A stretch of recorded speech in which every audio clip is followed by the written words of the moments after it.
in isolation, yes, of course we're worried about your health, but we also expect that you will develop the virus because of how contagious it is. But what we're really looking at is the number of people who've been still infectious in the community and what impact that will have in the next few days. So I'll ask Dr. Chant now to give her update, and then Deputy Commissioner Worboys. Thank you, Premier. So New South Wales recorded those 35 locally acquired cases of COVID in the 24 hours to 8 p.m. last night.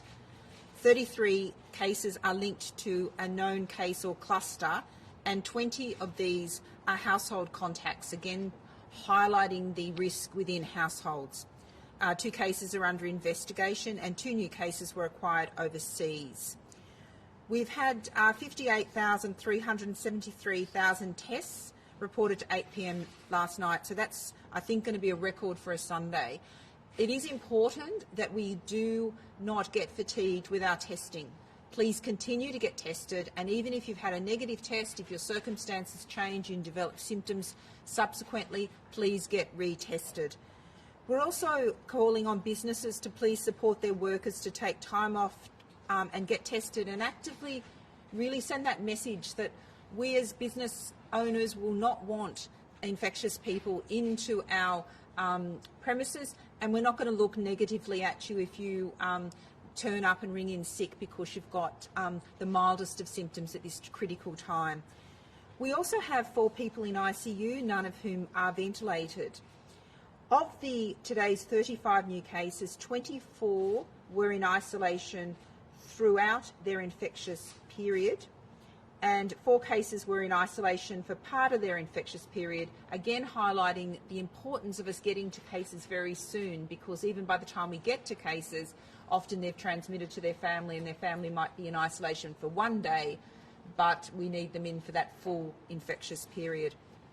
And 7 cases were infectious in the community. There are 2 new cases in residents of Summit Care Baulkham Hills Aged Care Facility, bringing the total number of cases associated with this facility to 5.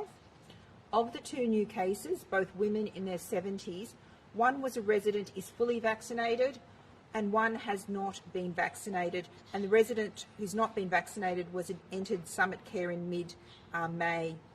The 3 previously reported cases were fully vaccinated.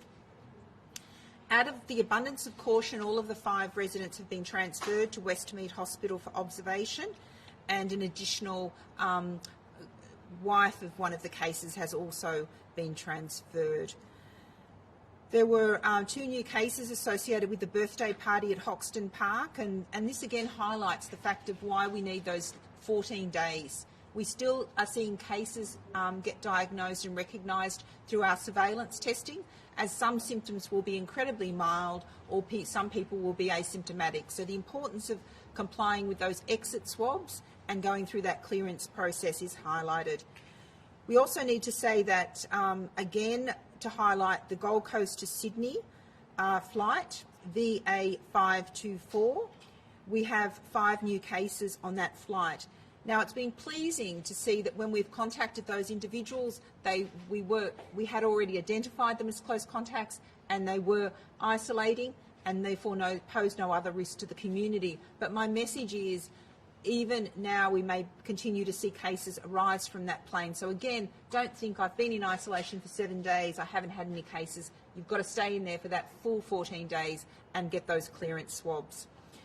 In terms of Rose Bay Public School, we issued an alert that there was 1 new case to 8 p.m. last night, is a student at Rose Bay Public School.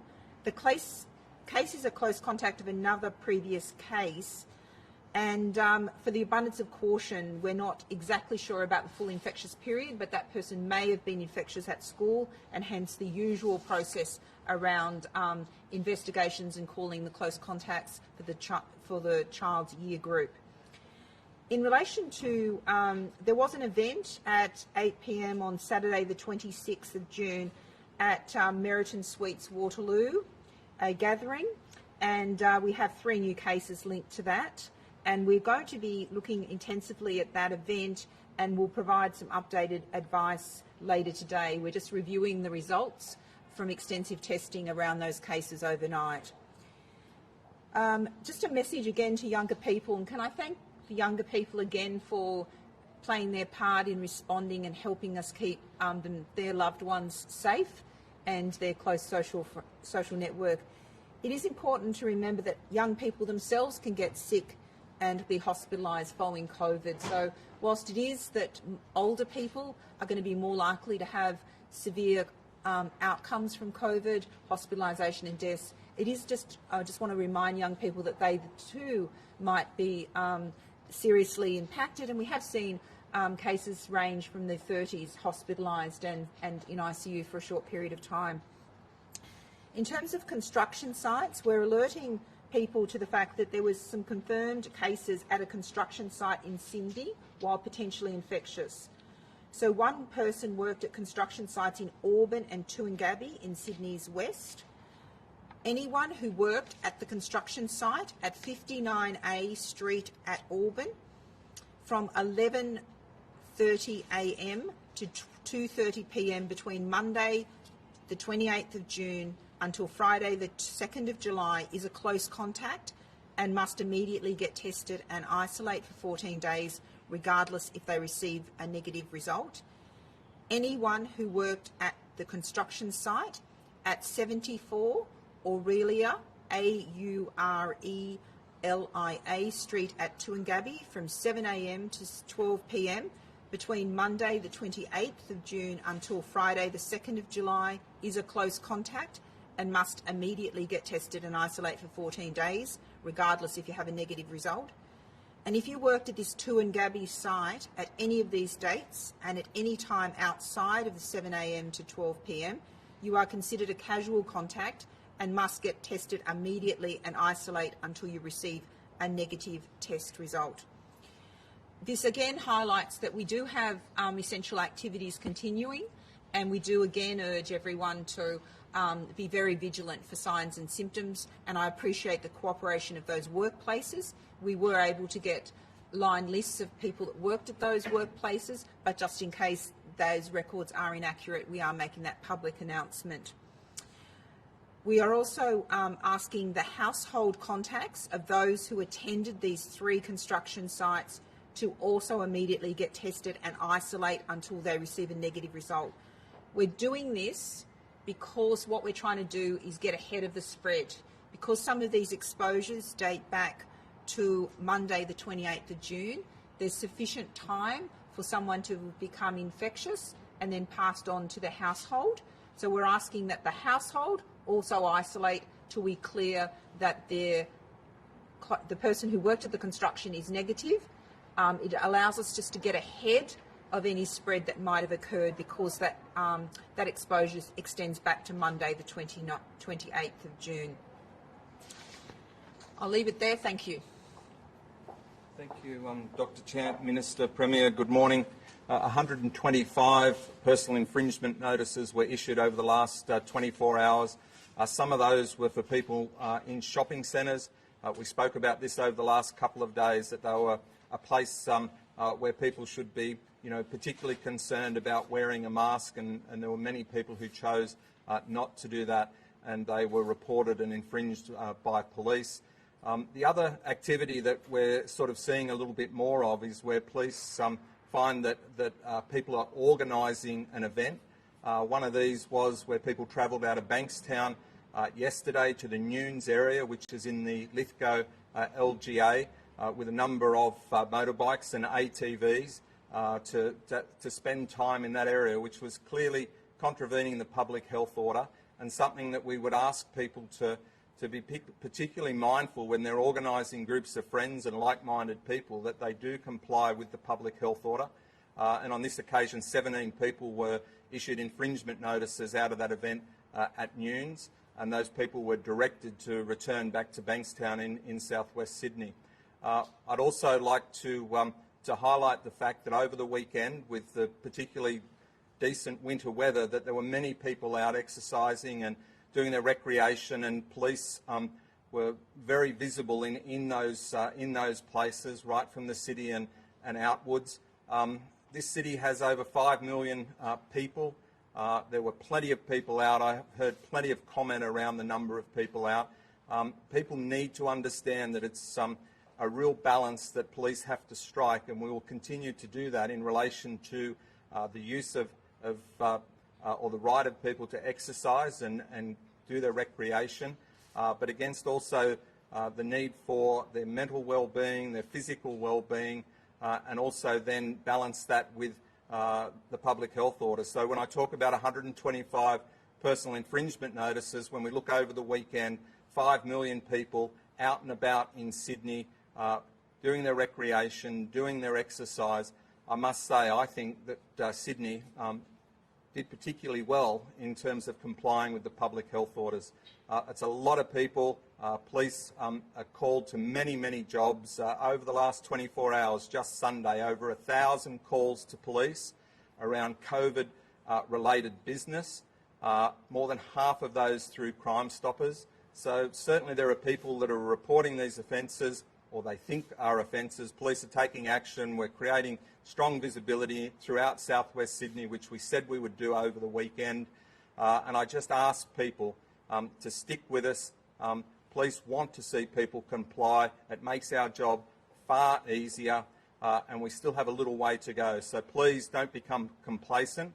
The police won't become complacent. We are rostered right throughout the rest of this week and preparing for what might be ahead.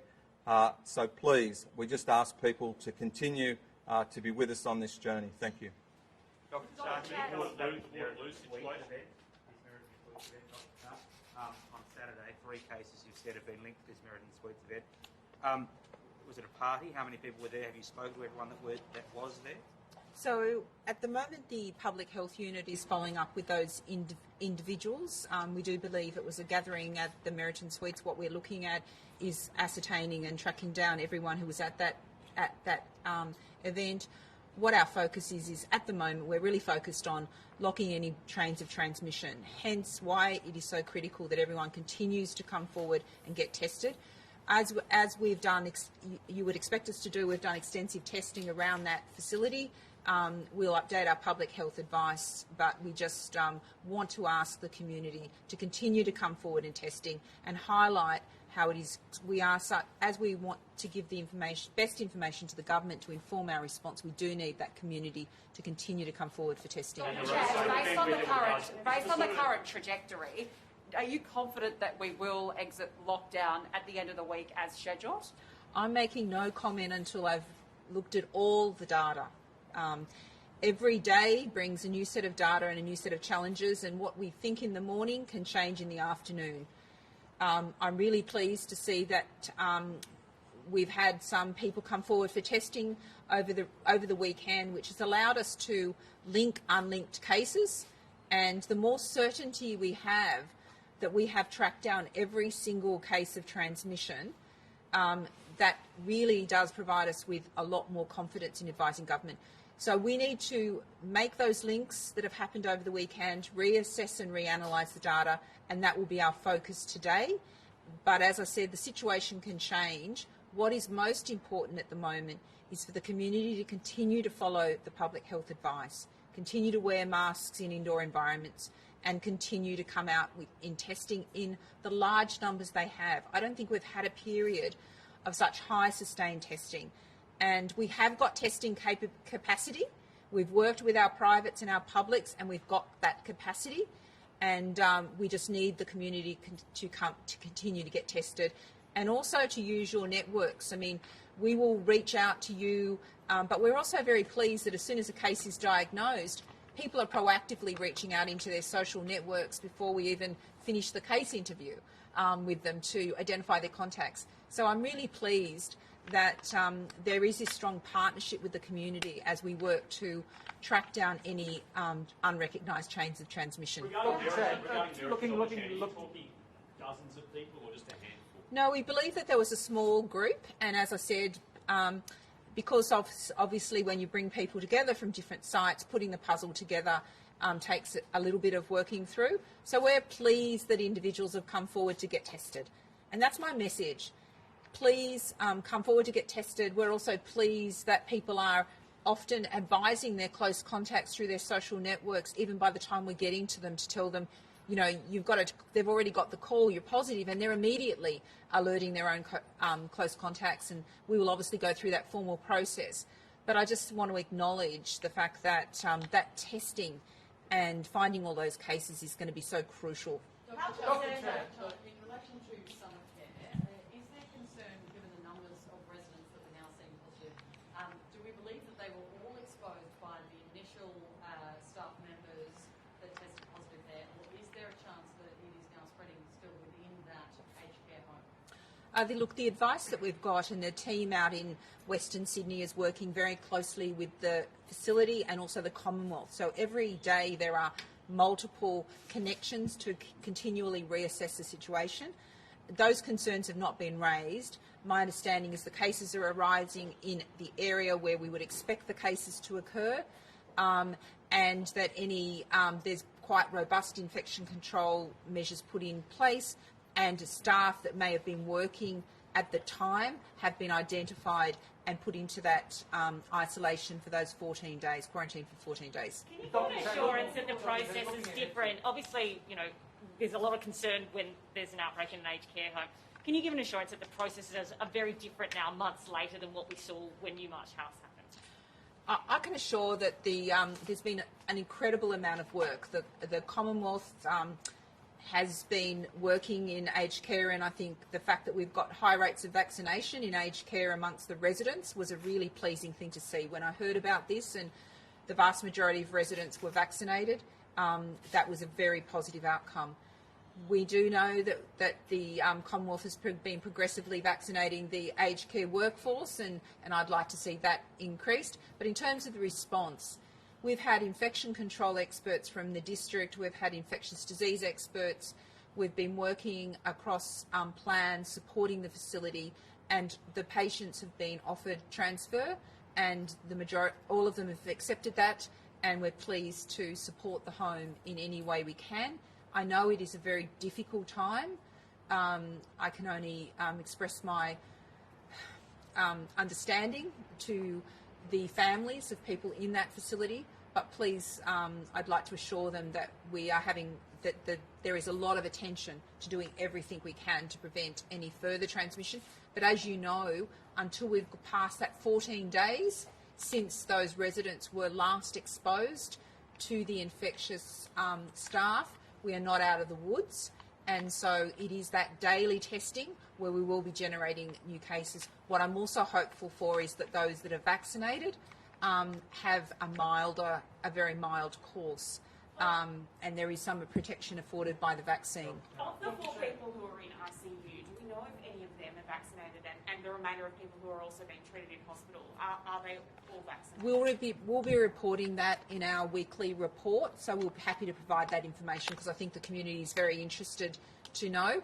On the other side of it, just because you've been vaccinated doesn't mean you don't have to follow the public health advice. We have had some cases where people that are vaccinated can acquire the disease, so at the moment it's not, changing our public health response. But for me, we know the 2 doses of the vaccine, both the Pfizer and the AstraZeneca, afford good protection against hospitalisation and death associated with exposure to COVID. Dr. Chant, looking ahead to Monday, we're now less than a week away from term 3 perhaps starting. Can you go into detail about the sorts of things health officials are talking to education officials about, how school will look, and when you plan to make a call as to whether school will physically go back? Just to be clear, I'll provide my advice through the government processes, but we've worked hand in glove with education right throughout this. We've engaged also with the independents and Catholic sectors. We'll be keeping them updated.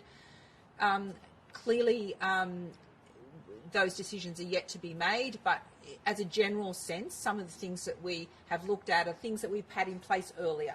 We try and minimise parents coming to drop off the schools. We try and prevent parent functions and gatherings on schools. We try and minimise mixing across school grades so that if you've got one case, you don't infect a broader group. All of those strategies that I think parents will have remembered from various points in the response are some of the strategies that have stood us in good stead, and I think they're the sort of things that would be informing policy thinking. How soon, though, given how crucial going back to school is for work, for families, what's your deadline for making that call so people can make their arrangements? As I said, we're monitoring the situation regularly. We'll provide regular updates to government, and government is considering and keeping a close eye on how the situation evolves. That's for another time. I think our focus at the moment is those key messages of getting everyone tested, please with the most minimal of symptoms. Please, I really want to say thank you to the cooperation of everyone. And I did have an email again last night, just to reinforce. I think you are aware that we do everything we can to protect the privacy of individuals. We only release information which is relevant for public health purposes. And I just would encourage everyone to have confidence in it. I'd also encourage people to just remember that even if you think I've got a cold or a stuff, but I'll just stay at home, you're missing one key point. Us not knowing you've got the disease means that we haven't got those missing links. We haven't got either the surety of where you fit in the trail, and you may well, someone else who's infected you may have actually infected lots of others, and so we miss that opportunity.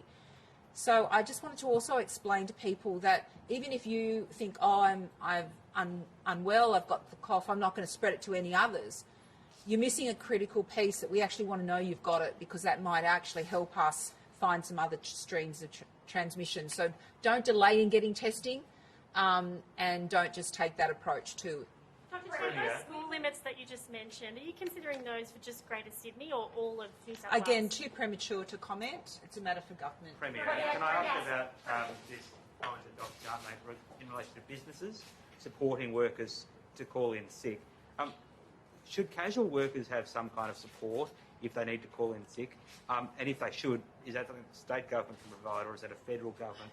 Should the federal government Can I say the issue has been, and we're very grateful that workplaces have respected the need for workers to stay home and get tested if they have the mildest of symptoms, and that's been working well. The onus is really on the individual.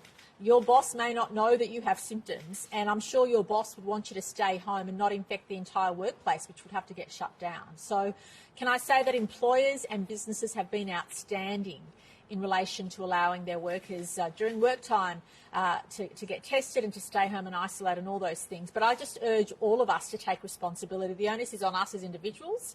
Businesses have been supported through our grants in relation to what the current lockdown. But I just ask individuals to please take personal responsibility. By your own actions, you might be infecting your entire workplace and then shutting down your workplace. Your boss would much rather you went and got tested and stayed home rather than infect your workplace. And those provisions are there and everybody understands them. And I do want to thank everybody who's been responsible. But we have seen since the lockdown that people doing essential work in the community have done so, unfortunately, on a few occasions with symptoms. And that has caused some of the cases that we've seen in the last few days. So I just say to everybody, no matter your situation, if you have the mildest of symptoms, get tested, stay home until further health advice. And please just respect your loved ones, but also your workplace colleagues.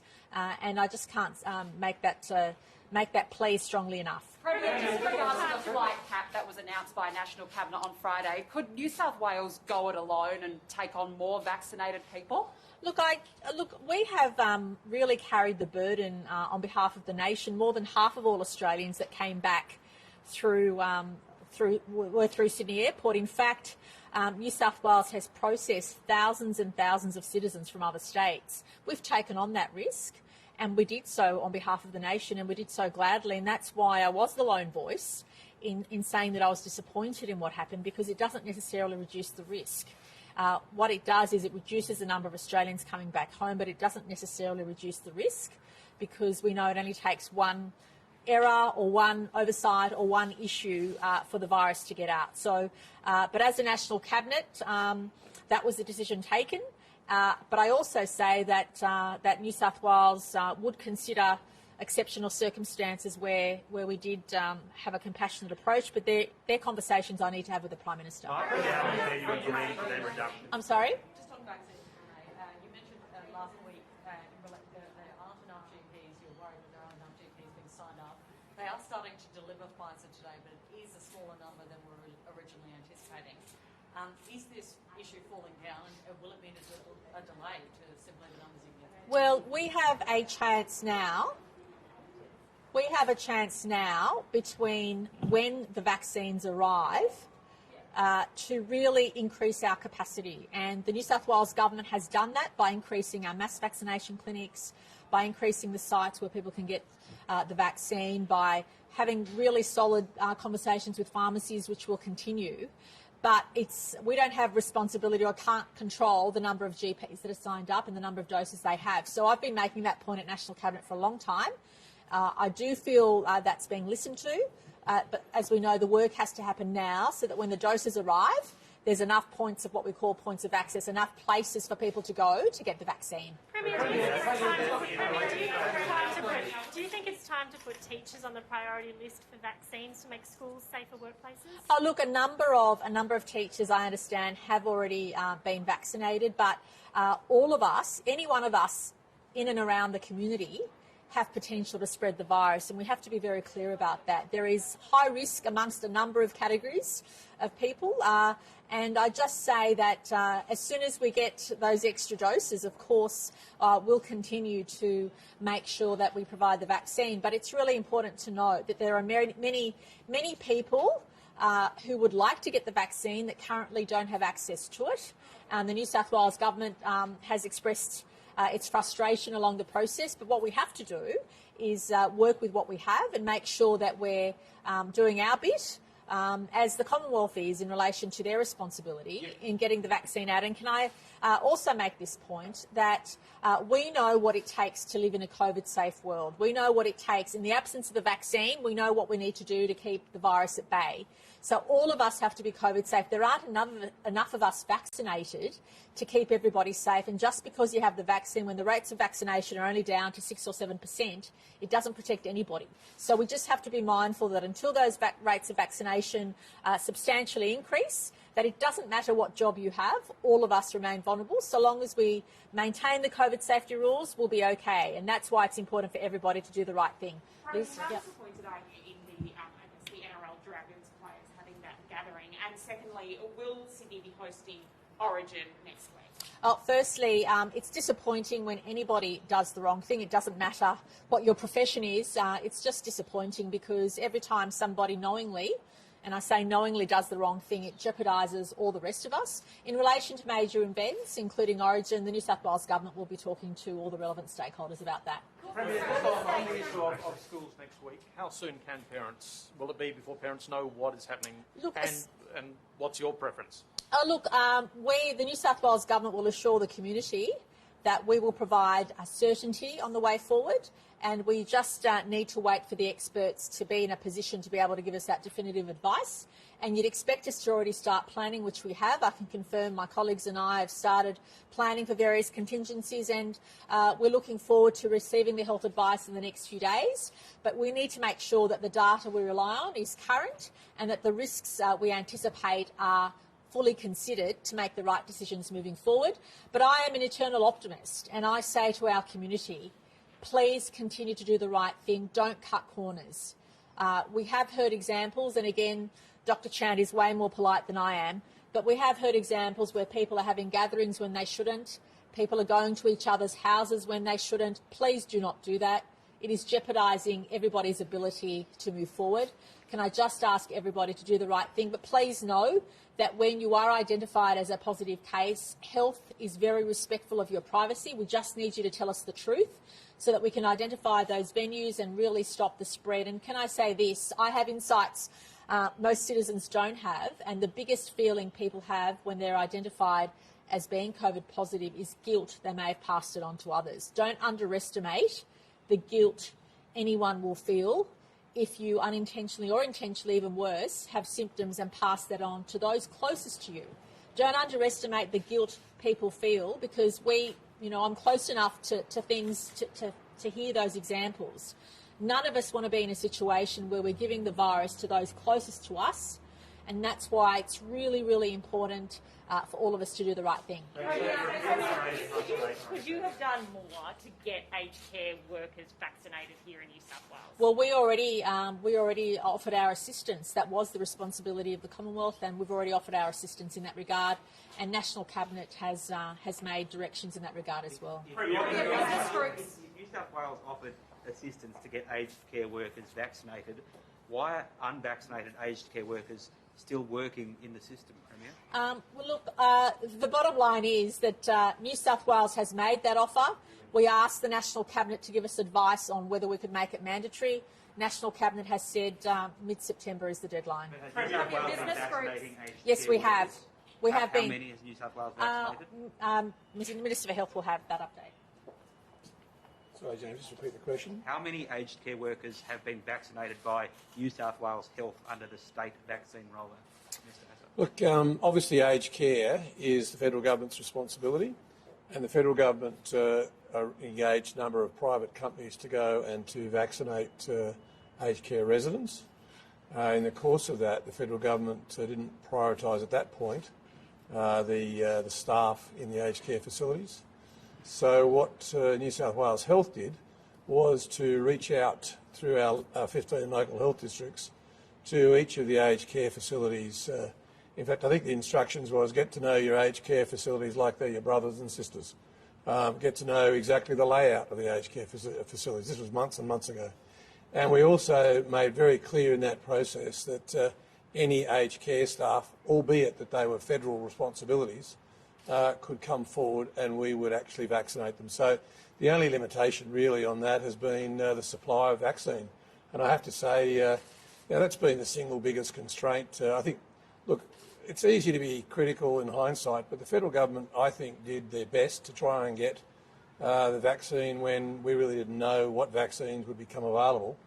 Of course, the choice of AstraZeneca has had its challenges, and Pfizer supplies haven't been great. So, accepting that the federal government did their best at a difficult time to get as much vaccine as possible, I fear that we now have almost a sense now of the Hunger Games, of people chasing vaccine, and until we get enough vaccine and enough GPs actually at the front line able to provide that vaccine into arms, we will continue to have effectively the Hunger Games going on here in New South Wales. So I think the focus should be at the moment, and the federal government appears to be doing this to try and roll out as much vaccine as they have available. They're doing their best to get more vaccine. I'd certainly like to see them now roll out and support GPs across the entire state of New South Wales. I think the GPs themselves have indicated that they would like to have more of their number actually able to vaccinate. And I think at some point we're going to have to go into a more normalised process of vaccine rollout. But until that time, those challenges remain. Liz. What are your thoughts on some of these people who've been hosting parties and doing the wrong thing during lockdown? It's a delicate balance because, as Dr. Chant has indicated, we want individuals to feel like they can come forward when they do effectively get it wrong, and very wrong in some cases. But when you hear of parties going on in the middle of a lockdown, you've got to say, what is the thinking of some of these people? But as the Deputy Commissioner said, I'm also heartened by the fact that by far the majority of people are doing exactly what we would want them to be doing. I would say to those few people who are thinking that the rules are somehow not for them, that they're more entitled than the rest of us not to have to listen, well, no, you've actually got to listen, because you may be the people who actually spread this and keep us in lockdown for a lot longer than the rest of the community would like. Minister, just on businesses doing the wrong thing. Businesses doing the wrong thing. We've had now the organic shop at Bowral, the proprietor arrested now on several occasions. Could you just go and shut that shop down, or other businesses? It's the irony, isn't it, that they're more interested in keeping us healthy with healthy food, but quite happy to spread the virus. We're taking all steps. Police and health are working together, and there have been notices served on them, and further steps will be taken if they don't comply. On aged care, Minister, New South Wales Health offered to vaccinate aged care staff because you were effectively didn't think the federal government was doing enough to get those staff vaccinated. Well, we were there to help, James. Yeah, so you were there to help. How many staff did New South Wales vaccinate as part Well, of look, that those process staff that have talking come to in, well, I can't give you that specific number at the moment, but certainly a lot of staff did come forward, and I think that's a positive. So we'll work with that. Thank you. Should parents start making plans for next week, assuming that school won't go back? You just want to keep asking that question of anybody who's prepared to give you an answer. I really thought the Premier's answer was very good, and I learned that. Thank Premier, you. just on business groups, Premier, business groups have come out today, Premier, saying that it's really up to the states now to honour the 4-phase plan announced by National Cabinet on Friday. You estimated a few weeks ago that a vaccine threshold should be around 80%. If National Cabinet agrees on something lower, will you support that? I'd be delighted. The figure I gave was 80% of adults. The figure that has been bandied around is including children, the whole population. So I'd be comfortable with whatever the experts decided. But I took the courageous step perhaps some time ago to say this is what New South Wales would think is a good target. 10 million jabs. We're at 2.4 million jabs already, and I want to thank every single person who's come forward to get vaccinated, and we're looking forward to the next few months. I mean, we have to get through the next few months, but once the additional vaccines arrive, I think it really will change the conversation, and people will feel much more optimistic about the future when those doses get here, and we can't wait. But there's just the next few months we have to get through, which is why the next few days for New South Wales is very critical, and we ask everybody to do the right thing. I'm sorry, I didn't get the first bit. On eligibility, would you support, instead of a max vaccination target, everyone getting vaccinated at 80%, would you support 80% of the population is eligible for vaccination? Oh, look, I'm okay with whatever the experts decide. But what I think the people of New South Wales and Australia want is a timeline and a target. And so I'm happy to support whatever the experts determine. But when I've sought the advice of our experts in New South Wales, and we've talked specifically about the adult population, we've said 80%. But if you include children, well, obviously that population goes down. So I'd be happy with whatever target the experts decide. But I think what is important is for the people of our state and our nation to have a sense of what the next few months, the next 6 months looks like.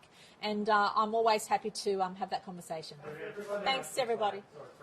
Lastly, you've had a few goes. Yeah. I'm really sorry. Yeah. It requires a lot of unity from state. So I didn't get the first bit of your question. On the national plan, it requires a lot of unity from state and territory leaders. Do you have faith that they will be able to kind of form a united front? I have faith if everybody signs up to the timelines. I mean, I think what's really important is the concepts we put forward in the 4 phases are no-brainers.